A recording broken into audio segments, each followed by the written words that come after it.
Hello everyone, this is the Crimsoncure, welcoming you to the Crimson Tower, a place where we keep a feminine foot on the neck of the gynocracy, feminism, and black male misandry. So go ahead, pull up a chair, stay a while, and listen.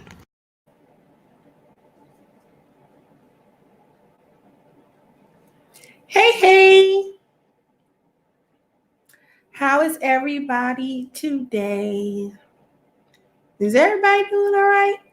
Hey, Blue Blazer. Hey, Torian. Everybody doing okay?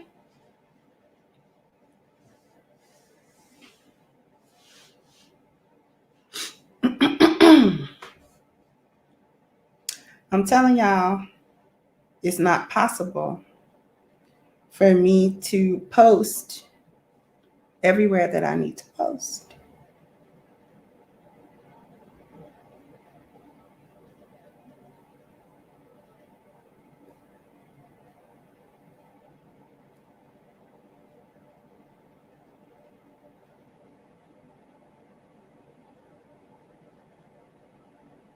I think I got it all. Hey, Alpha. Hey, AB.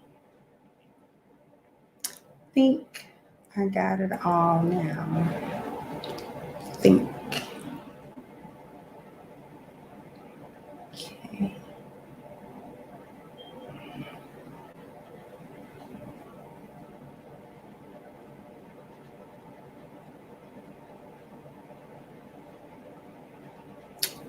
I'm doing okay, Alpha.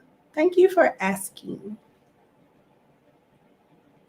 Give people a little bit of time to get in here, but then we're going to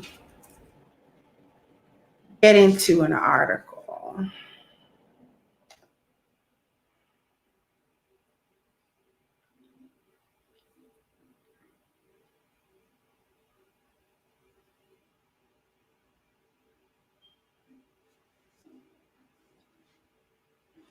Hey, Brian.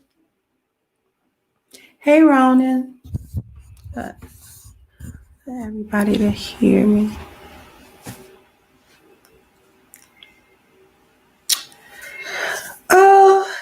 Okay. So, hey, Darian. So we're going to get into it. What am I talking about? Black women save the Democrats. Remember that you are taking credit for this. Because when this all blows up, I'm going to need that same energy from the gynocracy. I'm going to need that same energy. I'm going to read y'all an article.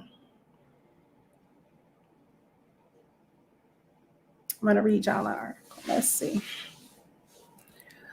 Let me share my screen. Hey, Blue Blazer. Thank you.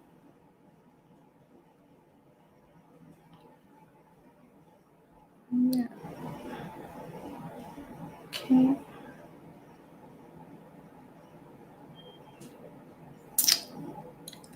Can you guys see?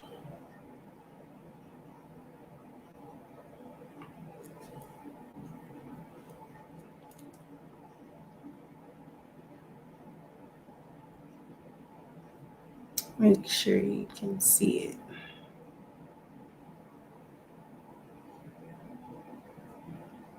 All right. So this is from the Washington Post. And says, Black women save the Democrats. Don't make us do it again. And this was actually posted early last month, after the selecting process. We're trying to watch our words here. And this article is by a Miss Taylor Crumpton. Says she's a music, pop culture, and political writer transplanted in Oakland, originally from Dallas. So we're going to go ahead and read this article. Black women saved Joe Biden. Without our support, the president-elect would be preparing a powerful speech about how, despite his defeat, the nation needs to stand together as a united people to blunt the effects of President T's DJ white, pale colored rain. I'm trying to watch my sentences here. Instead, thanks to the winds powered largely by the turnout in places like Detroit, Atlanta, Milwaukee, and Philadelphia, Biden and the first Black woman to serve as Vice President, Kamala Harris, are preparing to take office. Now, notice that she's Black when it suits them, but whatever.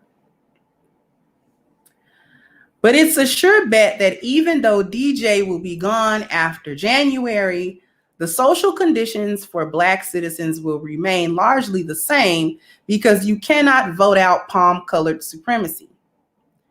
It's the lifeblood of our nation's political institution.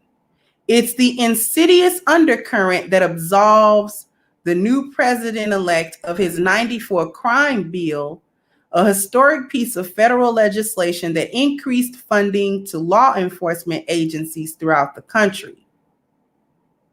Now, let's just take that for a moment. She's tacitly recognizing palm-colored supremacy. Then she blames palm-colored supremacy for absolving him of his 94 crime bill. No, that would be you, since you're brazenly beating your collective chests about saving him and this campaign and this selecting process. So seems like you absolved him. I don't know about palm-colored supremacy absolving him, because if we were looking at that, then why did you vote out DJ then? Should have just supported it. If it's all the same, You see how the double talking is? If it's all the same, what difference did it make? And then do you see how the 94 crime bill was framed in this paragraph? A historic piece of federal legislation that increased funding to law enforcement agencies throughout the country. Is that what it did? Oh, because see, I thought that it nearly single-handedly criminalized not only the selling and distribution of crack cocaine, but also being addicted to it. Such that having even a very small amount in your possession was enough to warrant you a prison sentence. Oh, because see, I lived through that and I thought that's what it did. But maybe I'm taking crazy pills. But anyway, during his campaign, Biden has apologized for his previous actions, contextualized the social conditions of the early 90s, and pledged for forgiveness from Black Americans, specifically Black women, which he had to do if he wanted to win. I didn't hear an apology. I heard a vague admission that he had done it. I didn't hear an apology. Furthermore, I have not seen proof of an apology with legislation that rolls that back. But anyway,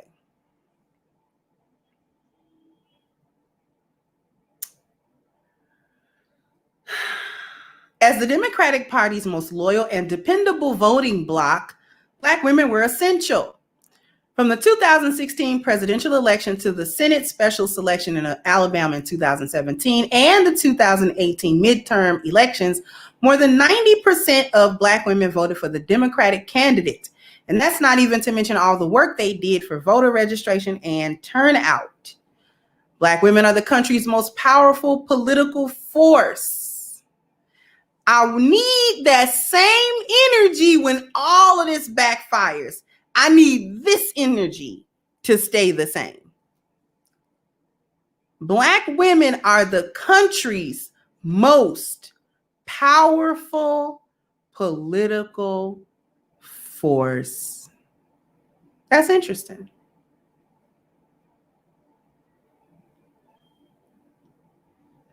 That's an interesting thing to say. Because if you were the most powerful political force, how did DJ get in office against your will? Moving on. In times of political chaos and civic unrest, we need to remember the words of our foremothers, not turn to the nation's political parties. And in a moment, she's going to tell you who her foremothers are. 43 years ago, the Combahee River Collective, and I'm going to get to that in another show, a Black lesbian feminist organization composed of members from the nation's various social movements of the time, women's rights, civil rights, the Black Panthers, released their belief statement. That was in 1977, a year before yours truly was brought on this world. Our politics initially sprang from the shared belief that Black women are inherently valuable, it read. That our liberation is a necessity, not as an adjunct to someone else's, because of our need as human persons for autonomy. We realize that the only people who care enough about us to work consistently for our liberation are us. Our politics evolved from a healthy love for ourselves, our sisters, and our community, which allows us to continue our struggle and work. Just 12 years after the passage of the Voting Rights Act, this collective of Black women understood the necessity of unifying through a shared anti-racist and anti-sexist framework. Oh, I'm going to dig my teeth so deeply into the Combahee River collection, but not right now. We'll finish this article. As their descendants, so she's claiming descendanthood, from ideological and, in a sense, biological descending from this. As their descendants, it's our responsibility to embrace and share the teachings of our foremothers to improve the social conditions in our communities. This year, I've witnessed the collective power of Black women who took it upon themselves to uplift their communities outside of political institutions, from a group of single mothers in Oakland who ushered in a new chapter of a historical movement for housing rights, to the various Black women who are fighting against cash bail, and the countless known and unknown Black women who held healing spaces for us to mourn the loss of Breonna Taylor and Olowutoyin Salau. While the world transformed their deaths into memes and trending topics on social media to garner attention, Black women did the vital work to sustain and nurture our communities. This is what they call sustaining and nurturing the communities. That I don't know whether to laugh or cry at that. We marched, we organized, we mobilized, we cried, we screamed, we wrote anti-racism book lists. We went above and beyond, and what did we get in return? Numerous reminders that 94% of Black women voted for Hillary Clinton in 2016, and that we'd better replicate our previous voting behaviors if we wanted to head off another disaster. Even now that the nation has elected a woman as its first Black vice president, Black women still have to swallow some tough choices. Harris is a longtime admirer of the late Representative Shirley Chisholm, the first Black woman elected to Congress and the first to run for a major political party's nomination for the presidency. And she's invoked the political foremothers to inspire Black women to turn out in record numbers. AKA, the sorority she joined at Howard University, launched voter registration efforts, and the various Black Greek letter organizations have followed suit to make history. But before Harris got to the Senate, she was also California's top cop, who prosecuted and incarcerated Black people, no, Black men. Be specific. It was Black men, not people, men. Do we ignore that now just because she's a Black woman? You did. You already ignored it. You've already ignored it.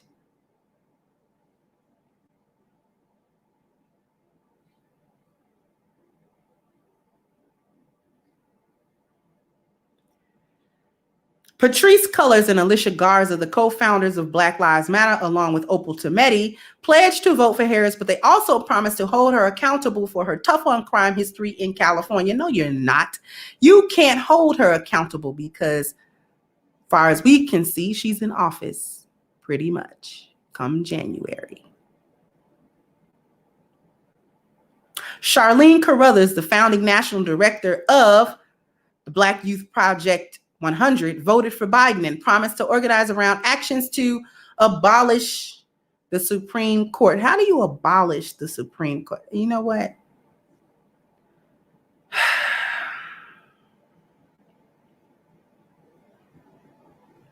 Why would you want to okay.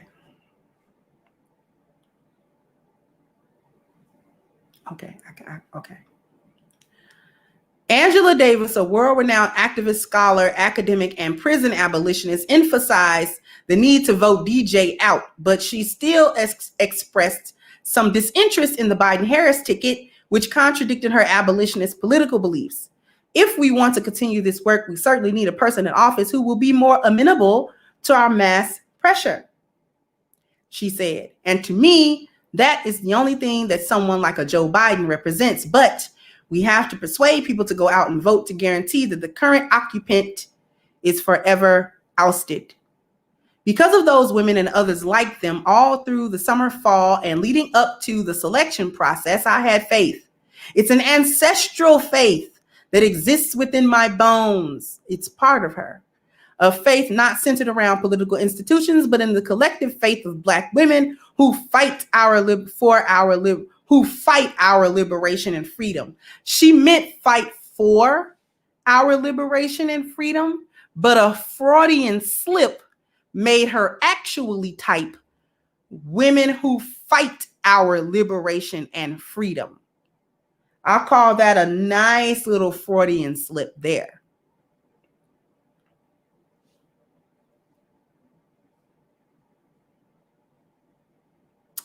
Black women's civic and political engagement extends beyond the polls. We're organizing for a future where Black women don't have to vote for the lesser of two evils, but none at all. 4 years ago, I voted for Hillary Clinton. I didn't want to.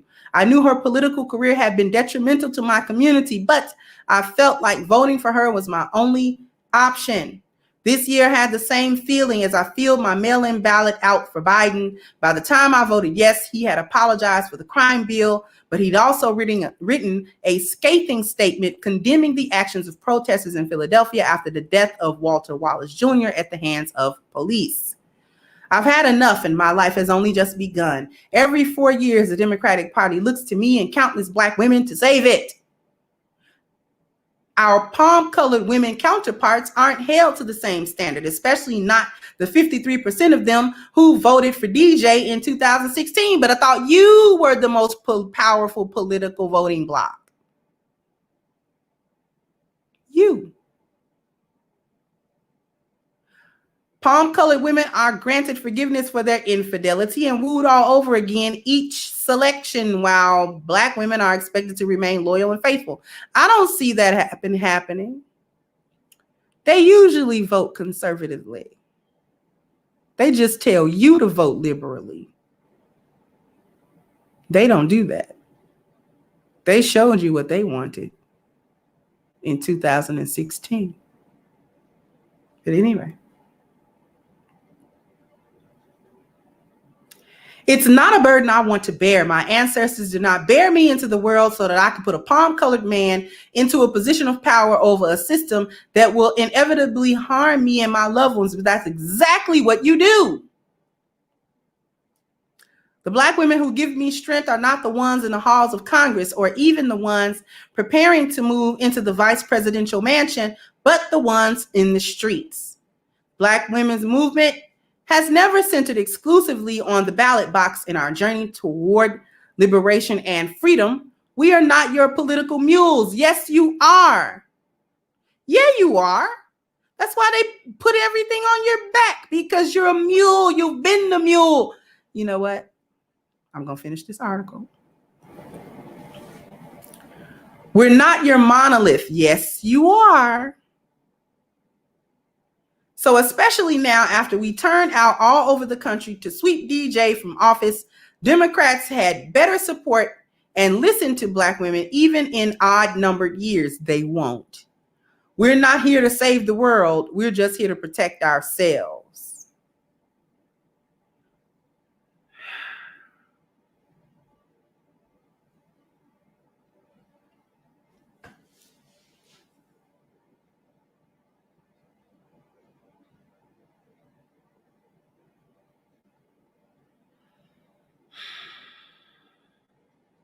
Thank you, Ronan. So I want to see how they respond when Biden refuses to leave the $40 an EBT card on a nightstand.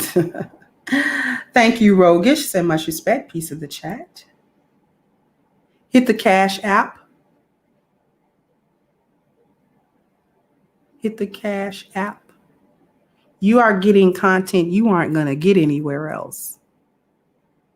And I shouldn't have to ask, and I won't ask again. Anyway.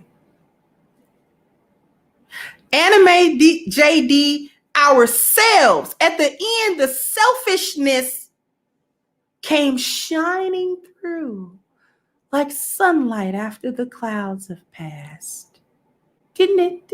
Didn't that selfishness just, doesn't it just, send a shiver down your spine? It tingles me.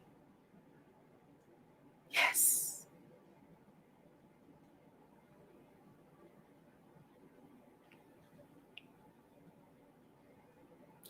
Thank you, Mr. Research.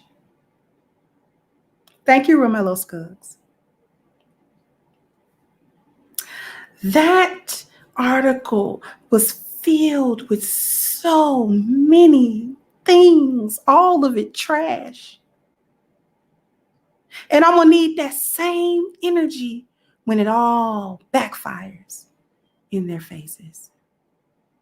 I need them to remember that they took credit and nearly for single-handedly saving the Democratic Party. Where do I begin in this article? She hearkened back to the Combahee River Collective, and put a 1 in the chat if you know what the Combahee River Collective is. Put a 1 in the chat if you are familiar with what the Combahee River Collective actually is.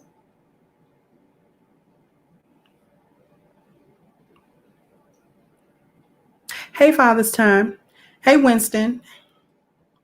Hey, Soul.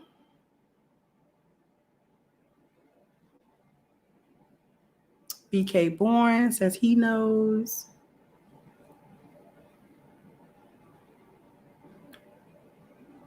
Mr. Research said he knows.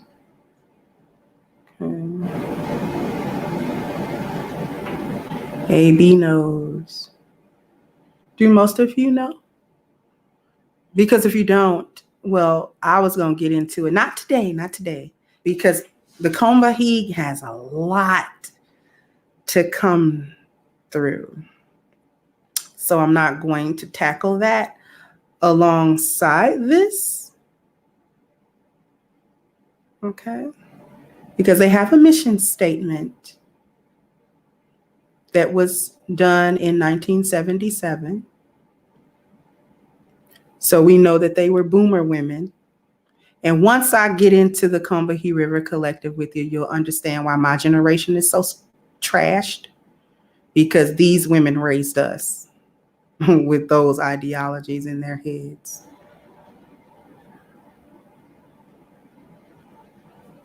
Okay.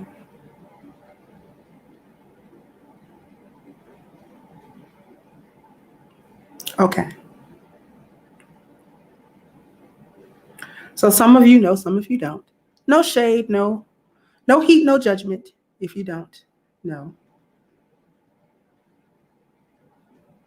But she harkens back to a Black lesbian feminist movement. That is what the Combahee River Collective is, or was. And it essentially was the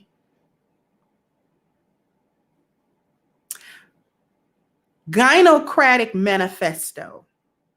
That is what the Combahee River Collective statement, that statement that they put out, it was a gynocrat manifesto.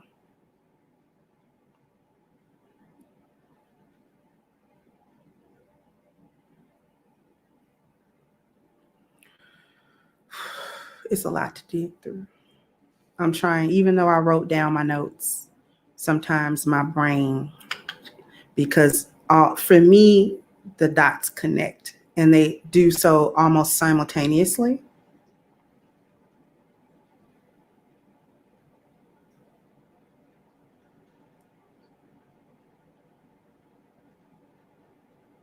But she mentions the Combahee River Collective as an ancestral baton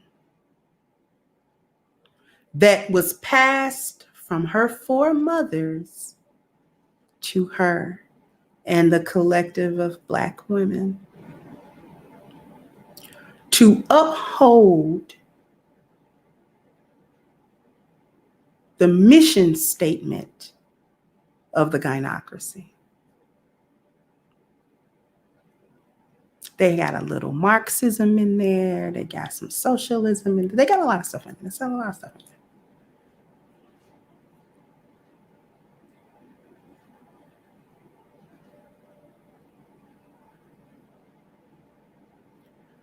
She mentions the crime bill. So Black women collectively can't feign ignorance on the political history of Joe Biden nor Kamala Harris. See, when we get up here and say, how can you vote for a person who is responsible for the 94 crime bill, and we present that as if they don't know that information, this is ignorance on our part, because they do know. They know. They just don't care. And I think that's the part that all of us have to keep coming back to and getting over. Well, not me. I already know. They don't actually care.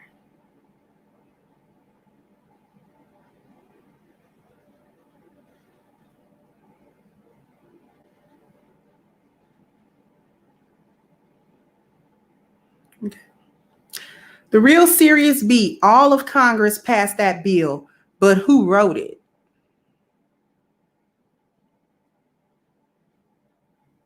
BGS did a video a couple weeks ago that was Joe Biden's address to Congress about that crime bill.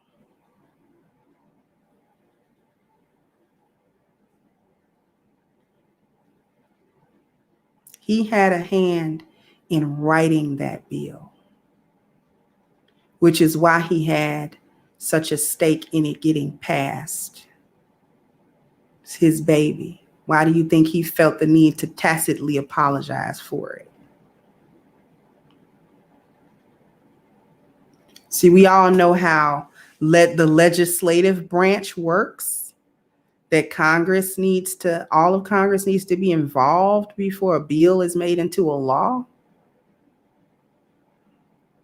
But that does not absolve him of the bill, because it was indeed passed to the detriment of the Black community, and we still feel its effects today. Something that was done in 94, we are still feeling its effects in 2020.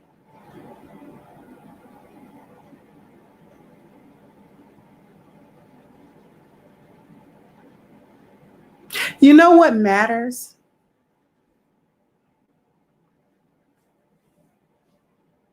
Real Serious B said, does it matter who wrote it when they all agree on it? I blame the writer and the co-signer. You know why it matters? You want to know why it matters?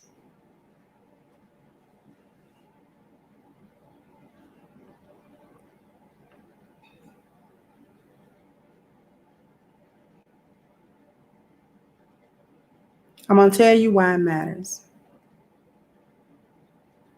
Because they voted him back into office. He's already been in politics for longer than I've been alive. The 94 crime bill was his crown jewel of his political career. He's known for it. He's proud of it. He spent 4 years as we got to watch that word. He spent 4 years as the vice president already. And now we get voting back in. That's why it matters.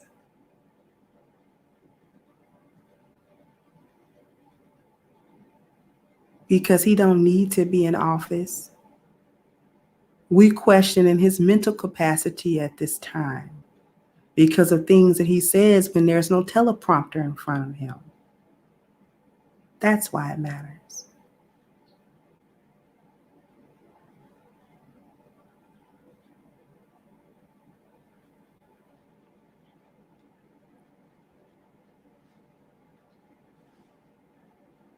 And I'm not saying that to come down on you. But what I don't want to happen is for us to miss the forest because of a few trees.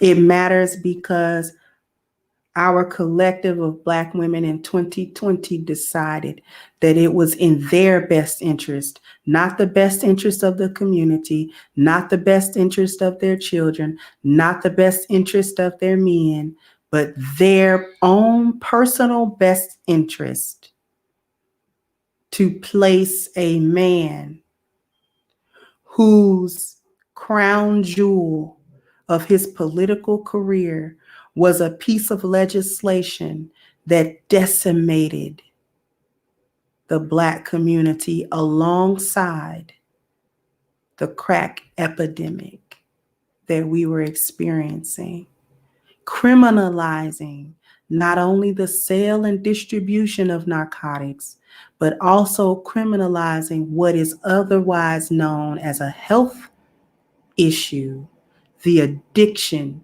to the narcotic.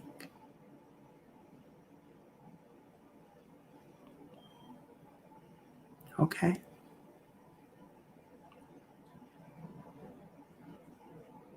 That is his crown jewel. And Black women of today, all across social media, all across mainstream media, are celebrating as if they have achieved a victory.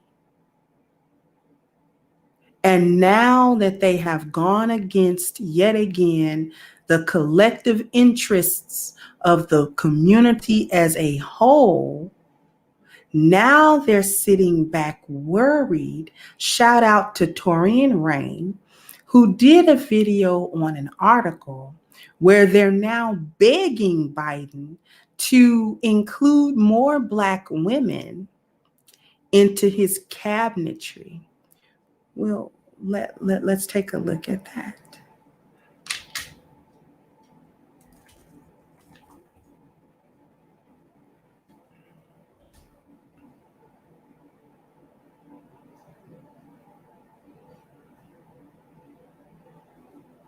They're begging now because they don't have any real power to hold anybody's feet to any fires.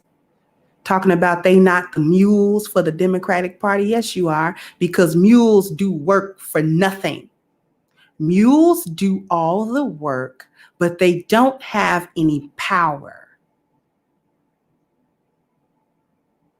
They are beasts of burden, a pack animal.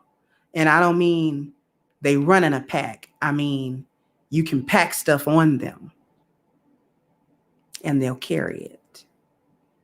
And they're too dim-witted to protest what you put on their backs to carry for you.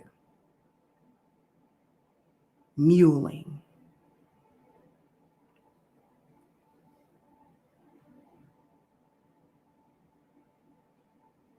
We're going to read this. Let me make sure this article is not super long, because sometimes they get really long.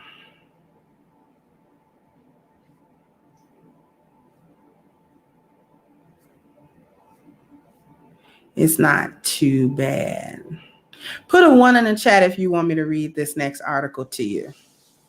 Put a 2 if you pass.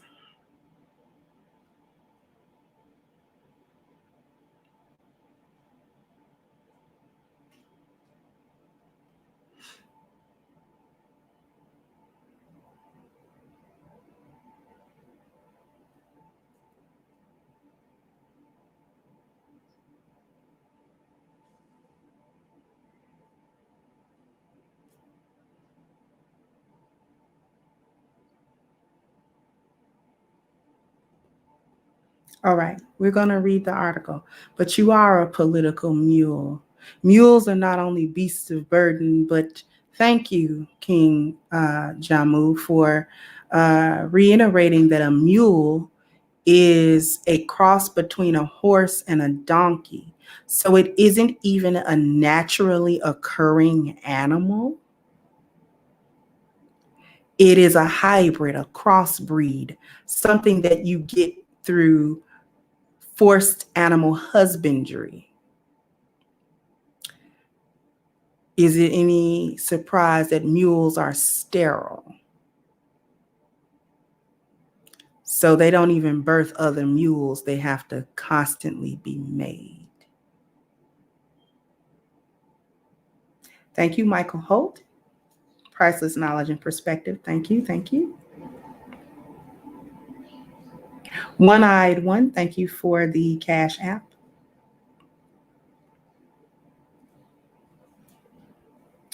I'm going to go ahead and read this article for you.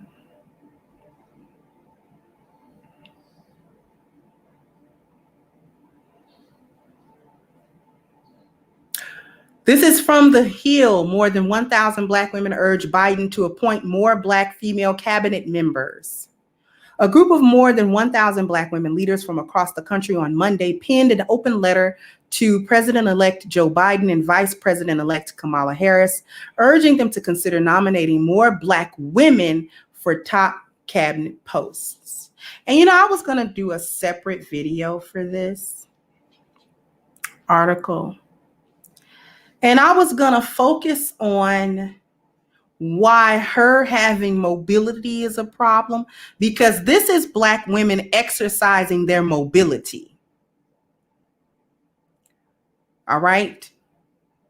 This is Black women exercising number 6 on the 10 life values list, mobility. This is them doing it, them patting themselves on the back about saving the Democratic Party and all of that. This is them and their mobility. They're flaunting it. The letter, first shared with CNN, was led by hashtag Win with Black Women, a network of more than 1,200 Black women leaders that formed in August to challenge sexist rhetoric being used by some to talk about the Black women who were being considered by Biden to be his vice president. In Monday's letter, the group of women noted that Black voters, and notably Black women, were key to your victory in November. As we know, 91% of Black women voted for your historic ticket, and Black women were on the front lines of this election, the letter continued. Black women continue to lead the charge in advancing voter turnout for the Georgia Senate runoff election, which will impact this administration's ability to advance its agenda and pivotal confirmations.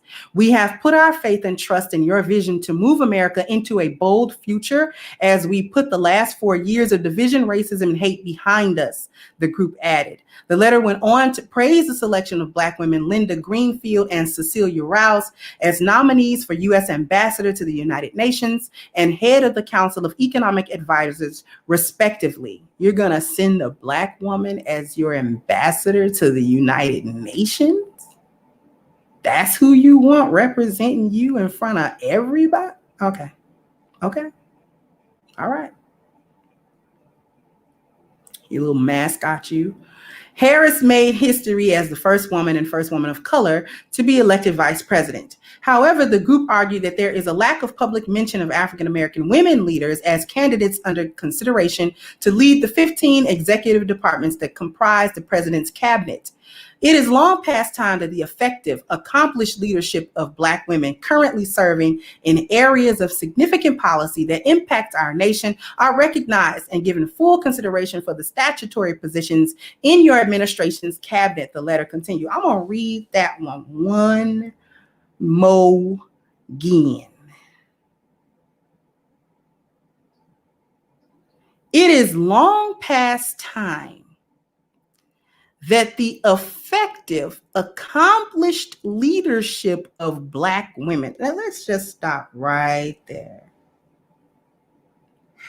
Black women's leadership is effective and accomplished.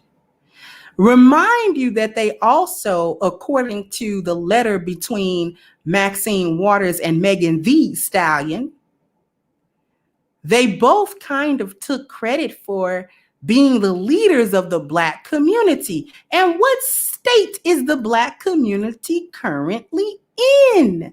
And yet we also have another Black woman in another article saying that the leadership of Black women is both effective and accomplished.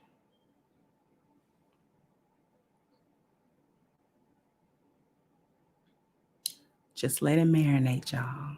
Just let it marinate a little bit.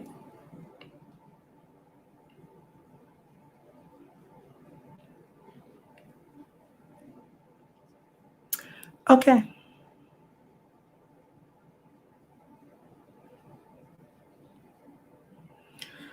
Just as Black women and Black Americans were key to your election in November, we are the key to success of your administration and the implementation of your vision. Oh, y'all don't hear it. Y'all don't hear it. She said, just as Black women were key to your election in November, we are key to the success of your administration and the implementation of your vision, not the vision of Black community, not the vision.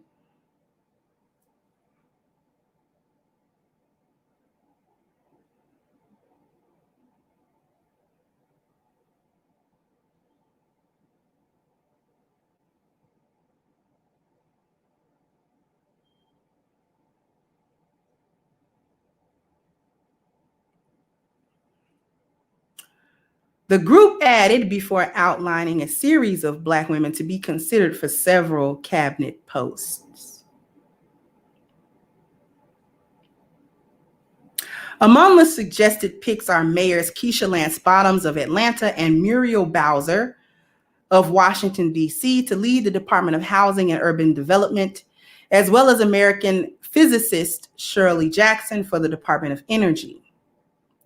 For Attorney General, the letter proposed 4 Black legal leaders, including the NAACP Legal Defense Fund's Sherilyn Ifill and Anita Hill. Hill, who vowed in September to vote for Biden, testified at the confirmation hearing of the then Supreme Court nominee, Clarence Thomas, accusing him of harassment when he was her boss in previous roles. Biden at the time led the Senate Judiciary Committee in '91 as part of an all-male panel who aggressively questioned Hill about her allegations. See, he's being forgiven all over the place.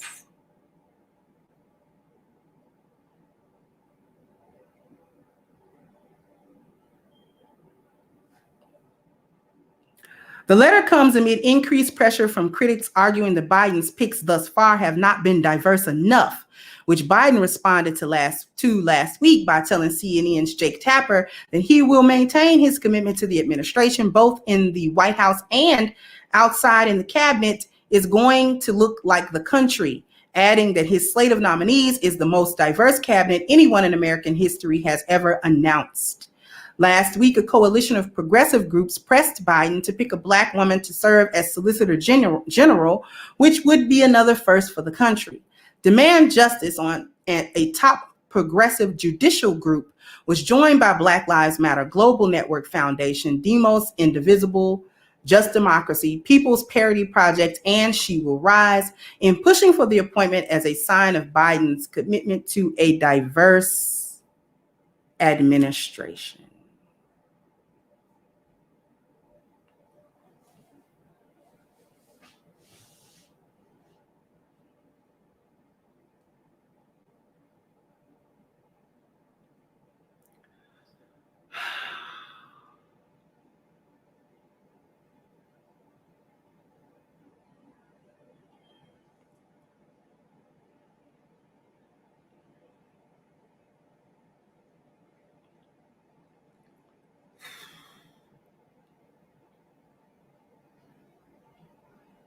They only want Black women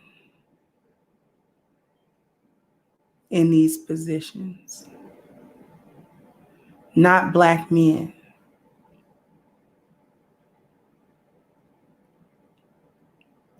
They clown you for not being in positions of power. They clown Black men for not having enough mobility.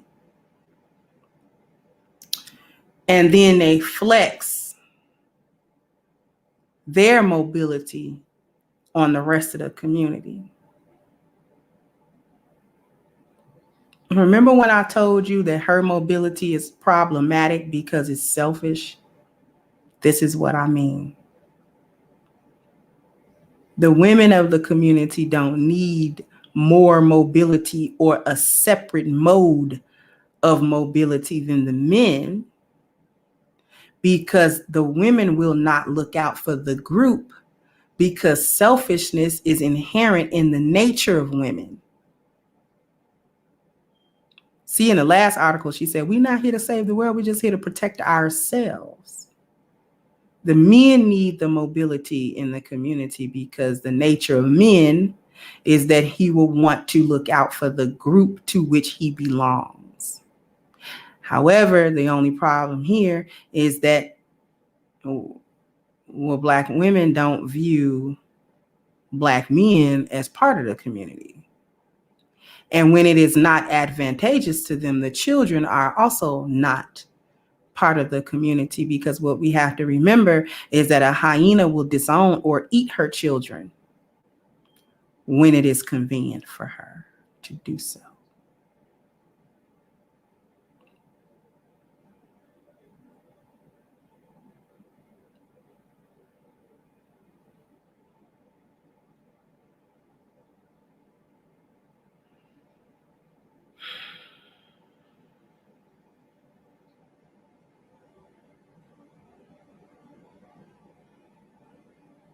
There's a lot here that I still have not said, and I don't know that there's a lot of time today to say it. I might have to, well, this line of thought going to continue because I'm going to talk about the Combahee River Collective. So we're not done with this topic. This is going to be an ongoing topic, but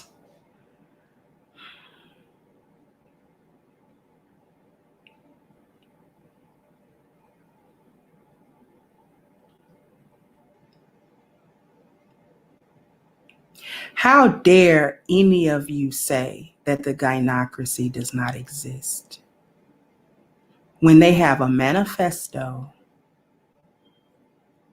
a group, an organization, and they readily and openly admit to the destruction of their community. In this letter that I just read to you guys, she said, we are going to be the key not only to the election, but to the administration and the implementation of his vision. What has Joe Biden's vision been for Black America? He's had 47 years to demonstrate it, and you've forgiven him for it. He doesn't need you anymore. You'll be discarded like the trash that you are. It's like a prized racehorse running a race that done won every race. Money been put into this prime thoroughbred racehorse. And the moment that racehorse break his leg in that race, don't look like he'll ever be that same racehorse no more. So he finds himself as a burger in a restaurant.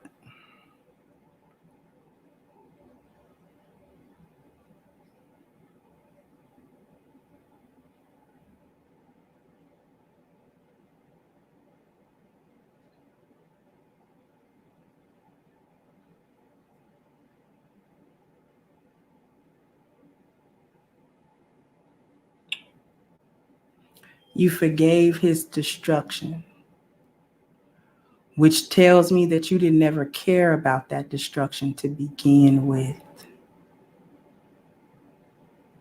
You don't care about your community to begin with. You only care about what you can get and how. See, they're not only demonstrating their mobility, they're demonstrating their vicious hypergamy also. Have you understood that?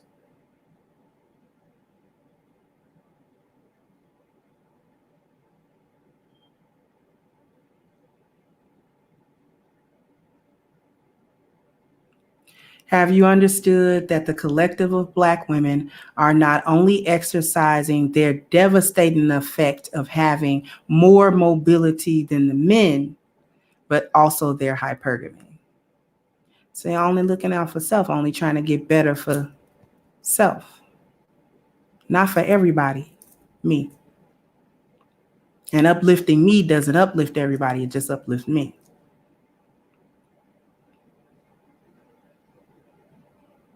We're going to speak on a lot of things, y'all.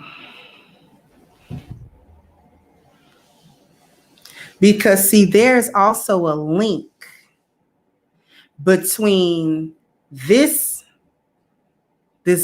We Save the Democrats, the Combahee River Collective, and them wanting high value men. Now, see, y'all might not see the link, but I see it.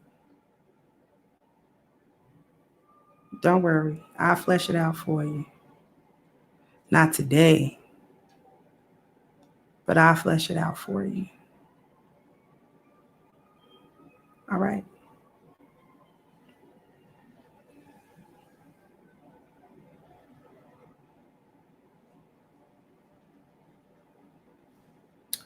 Thank you, Wet Naps, for the Cash App.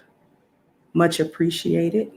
So, before we cut out of here, my little announcement.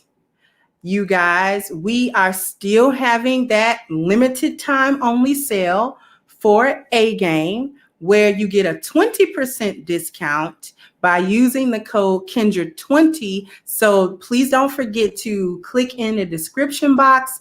Do yourselves a huge favor, guys, and go ahead and buy your next set of A Game. And ladies, you do the same for the men in your life that you love and you care about.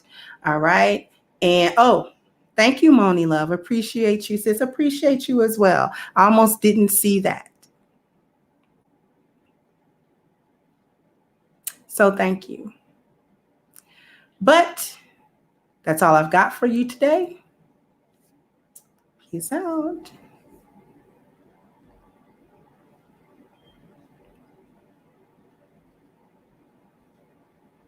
Hey guys, please like, share, and subscribe to the channel and hit the notification bell. And if you've got more to say on the topic, leave a comment down below.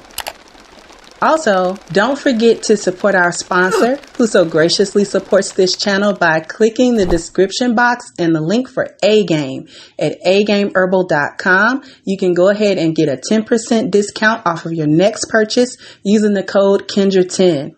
This has been yet another Crimson Cure production, and I'll catch you guys on the next one.